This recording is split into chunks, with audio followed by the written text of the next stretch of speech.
महाराज जी, परिवार में काल सर्प दोष, पितृ दोष है, इसके लिए हम क्या उपाय करें? कोई भी दोष, शुक्र, शनिचर, राहु, केतु, कुछ किसी की ताकत नहीं कि भगवान के नाम जप करने वाले का बाल बांका भी कर सके। तो ये सब सरकारी आदमी है, ये सरकारी आदमी आकर विघ्न डालते रहते हैं, क्योंकि सरकार की संपत्ति है। तुम्हारा शरीर, तुम्हारा मन, तुम्हारा जीवन, सब कुछ भगवान का है, और तुम भगवान का भजन न करके मनमानी आचरण करोगे तो ये ग्रह नक्षत्र सब जो भगवान के चरणों से विमुख है वो कुछ भी कर ले, कभी शांति को प्राप्त नहीं होगा। और जो भगवान का भजन करता है तो कोई भी उसके साथ कुछ कर ले, उसका कभी बाल बांका नहीं कर सकता। अच्छे आचरण करो, किसी को दुख मत दो, नाम जप करो।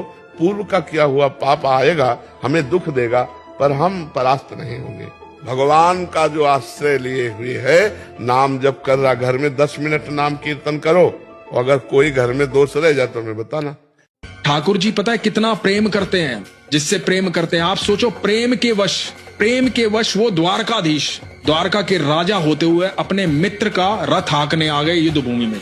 उन जितना प्रेम इस अनंत ब्रह्मांड में कोई नहीं कर सकता, हमें कोई भी नहीं कर सकता। एक बार उनके सानिध्य में आके देखो और उस आनंद की अनुभूति करो। जीवन में किसी चीज की आवश्यकता नहीं है, मैं सच बता रहा हूं। और उन तक पहुंचना है यदि, तो मैं हमेशा कहता हूं, अर्जुन ही वो नर है जो नारायण से मिलवाएगा। तो आपको अर्जुन बनना पड़ेगा, और अर्जुन बनने के लिए आपको समर्पण देना पड़ेगा। जिस दिन समर्पित हो जाओगे ना, उस दिन भगवान आपका रथ हाँकेंगे, भगवान आपका रथ चलाएंगे। फिर इस सृष्टि में, अनंत ब्रह्मांड में किसी की मजाल नहीं, कोई आपका बाल बांका करे। जय हो बिहारी जी की, जय हो बिहारी जी।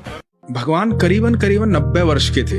ठाकुर जी आए थे द्वारका से, कुरुक्षेत्र, सब जगह चर्चाएं हो रही थी, द्वारकाधीश आए हैं। तो ये बात गोकुल भी पहुंची, ब्रजवासियों तक भी पहुंची।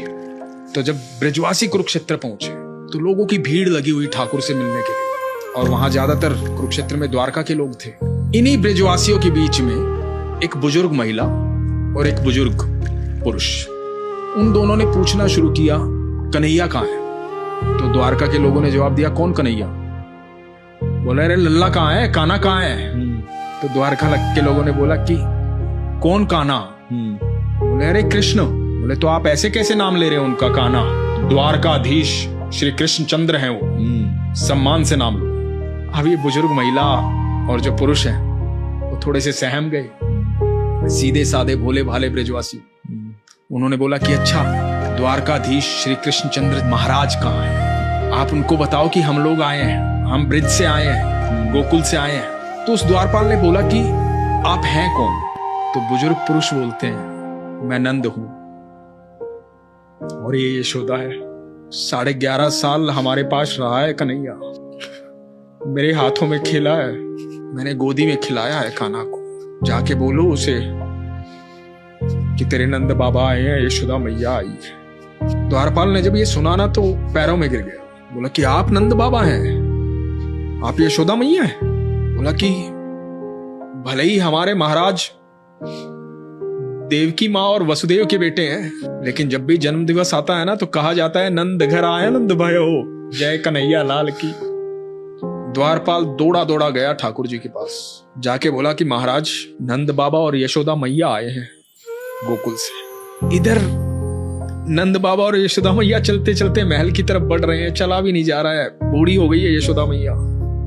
और जब कृष्ण को आभास होता है तो कृष्ण दौड़े चले आते हैं, बोलते हैं मैया, और यशोदा मैया बोलती है, द्वारकाधीश श्री कृष्ण चंद्र महाराज। बोलते, नारी मैया, मैं तेरा कान्हा हूं, तेरा लाला, तू ऐसे मत बोल। और यशोदा मैया स्पर्श करती है भगवान, कहती है, अरे लल्ला, तू तो बिल्कुल भी बड़ा नहीं हुआ, तेरा शरीर तो उतना ही कोमल है, तू तो मेरा लल्ला ही है। फूट फूट के रोती है, फूट फूट के रोते हैं नंद बाबा, फूट फूट के रोते हैं कृष्ण कन्हैया।